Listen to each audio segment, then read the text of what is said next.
আজকে আমি শরীয়তপুর জেলার এমন কিছু ছেলেদের সাথে কথা বলবো যারা স্বপ্ন দেখে প্রবাসে গিয়ে নিজেদের ভবিষ্যৎ গড়ে তুলবে। আপনি যদি নড়িয়া থানার ছেলেদেরকে জিজ্ঞাসা করেন তাহলে তারা এক কথায় উত্তর দিবে তারা ইতালি যেতে চায়। তবে আমাদের পালং থানার ছেলেরা কোথায় যেতে চায় আজকে আমরা সেটাই জানবো। আপনার বাসা কোন থানায়? পালং থানায়।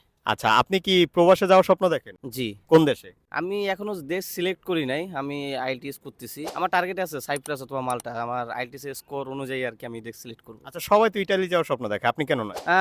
ইটালি আমি এখন যাব না, কারণ হচ্ছে ইটালিতে বাঙালি বেশি হয়ে গেছে।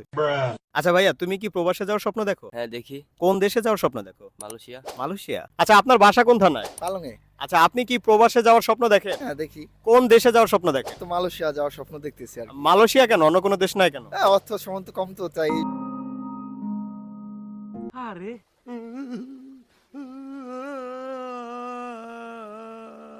তোমার বাসা কোন থানায়? পালং। আচ্ছা, তুমি কি প্রবাসে যাওয়ার স্বপ্ন দেখো? জি অবশ্যই। কোন দেশে? মালয়েশিয়া। মালয়েশিয়া কেন? মালয়েশিয়া কেন, অন্য কোনো দেশ নাই কেন? এটা আমার dream country. Dream country. Yes. ওকে।